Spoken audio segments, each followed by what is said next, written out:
What's going on, everybody? My name is Trendkill. I've got my body back. That means it's time for another episode of Know Your Enemy.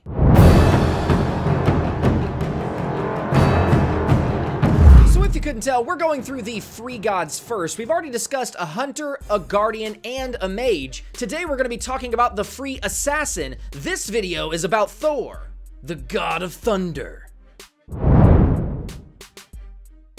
Okay, so by now you guys probably know the first thing we do in each one of these videos is we take a brief look at a visual representation of what each god is good at. Now you can see Thor has no healing, he can't heal himself or his teammates, and he has extreme mobility. He's one of the most mobile gods in the game, and we'll explain why here in a little bit, but everything else is pretty much spread very evenly. He's got decent control, damage, utility, and defense. Again, no healing, very high mobility. Now, assuming you've read his abilities, his kit is pretty straightforward, but we are going to go through a few of the highlights. Remember that his passive gives him an innate physical power buff. That's one of the very few passives or the very few things in the game that's going to give you just physical power for free. So essentially, in a fight with 3 or more of Thor's enemies, you can assume that he's approximately an item ahead of you physical damage-wise because he gets that innate 45 physical power just from his passive. So you want to be careful boxing a Thor in a team fight. Now, beyond his passive, also remember that he can teleport to his hammer, Mjolnir, anytime he throws it. And this is what gives him a ton of mobility, so be wary of that. And lastly, he is immune to knockup while he's in his Berserker Barrage, his third ability. Other than that, everything else is extremely straightforward. Alright, let's check out Thor's mechanics. Now, Thor has more tips for him than any of the other gods I've done thus far, so I'm going to do my best to keep this at a consistent kind of quick pace while making sure that I don't leave out any of the vital information. So first things first, and this is really more of a tip for any time you're playing the game in general, but specifically if you're playing against a god like Thor who can ultimate up into the air and come crashing down in any direction, you want to be able to watch him so you can see where he's headed, and with the restricted camera pitch that is on by default, you can't do that. So to fix that, what you want to do is from the main menu, head up to your settings, which is in the top left-hand corner. It's the little blue gear. Click that and go over to the controls tab and then unclick restricted camera pitch. That will allow you to look around freely. You can look up to the sky, you can look down at the ground, you can look in any direction you want instead of being restricted to just basically looking straight ahead. Believe me, Thor's ultimate is already powerful enough in the mobility and the ganking potential that it adds to his kit. You don't want to add more to that by not being able to see where it's coming from. Alright, so let's get into the abilities. First off, let's talk about Mjolnir's attunement. This is his first ability. It's the hammer throw that he has. Remember that the hammer throw can be teleported to at any time. Whether it's going away from him or coming back to him, he can teleport to that hammer. This includes teleporting through walls. So when you saw Thor's mobility off the charts on the graph earlier, this is a big reason why. So a lot of the times what you may see him do is ultimate in to get a kill and then use his teleport to quickly get out of harm's way, and that's how most assassins should be played. Get in, get a kill, get out. Another thing you want to remember is that the hammer is like a boomerang, and again, we've already discussed this, but it goes away from him and then comes back to him.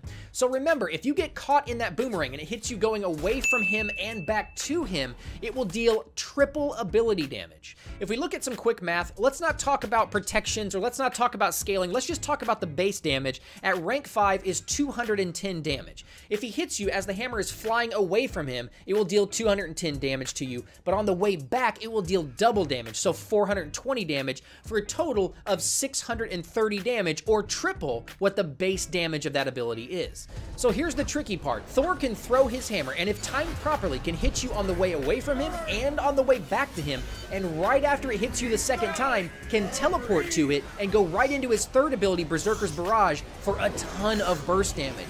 So you've got to be very careful about getting hit with what I call the double tap. You don't want to get hit twice with that hammer because that puts you at the risk of taking a ton of damage.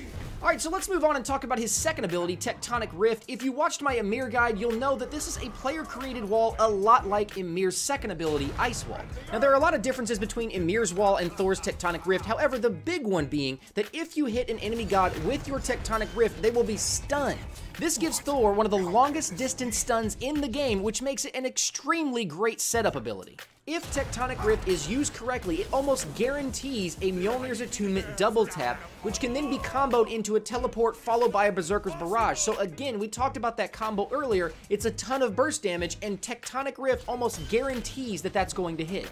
So you're starting to see a theme in all of these Know Your Enemy videos. You cannot just look at each god's ability completely separately. You have to look at how they work as a kit. That's why it is called a kit. All of the abilities will generally combo together in some way to create some sort of ability rotation.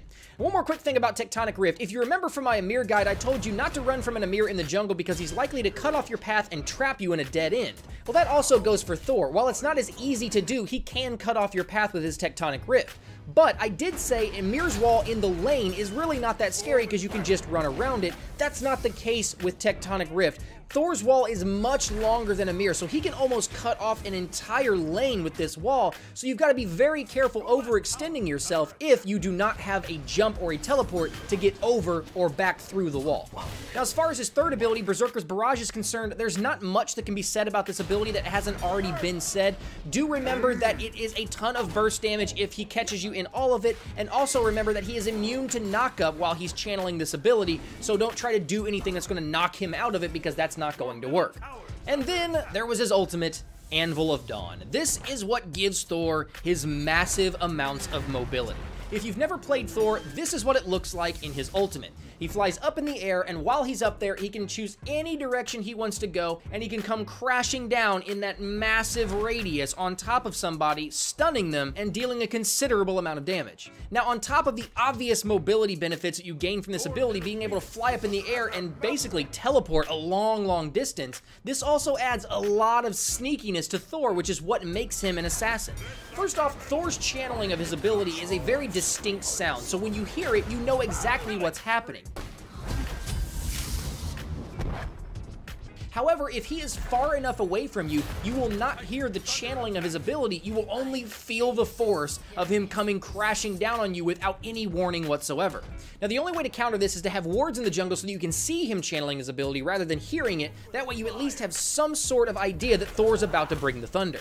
The issue with this is, if you look at the minimap, these are two very basic and very acceptable warding positions. With wards here, other than a few exceptions, there is no way from the jungle into the lane without going through the wards or through the towers. Since it's not likely they're going to come from behind you through your tower to attack you, and you can see them coming through their tower, you're fairly safe from this position. However, Thor can start channeling Anvil of Dawn from far beyond those wards and still come crashing down on you. A very common place for Thor to start channeling his ultimate is inside Gold Fury, where if you have warded in the normal basic positions, you will be both blind and deaf to his ultimate. So warding a little deeper into the jungle could end up saving your life at the cost of another ward or two.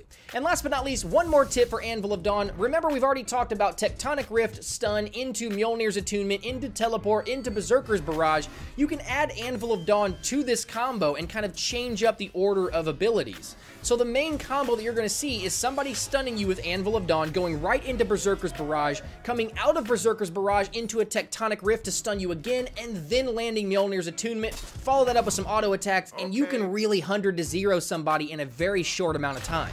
The good news is that if an enemy Thor does this to you, at that point, they are completely out of all of their abilities. So if you manage to last through that or live through that, whether it's from an Aegis or you just have some physical defense, you then have the ability to think about boxing him because he literally can do nothing other than run around and auto attack.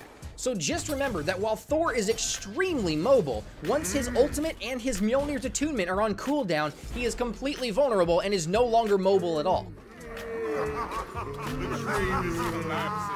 So there you have it, guys. Hopefully this video has helped you learn how to play against Thor, because let's face it, you gotta be safe on the battleground of the gods. You don't want to get ganked, right? So anyway, thanks for stopping by and hanging out with me, guys, and hopefully I will see you next week when we talk about Guan Yu, the Chinese Saint of War.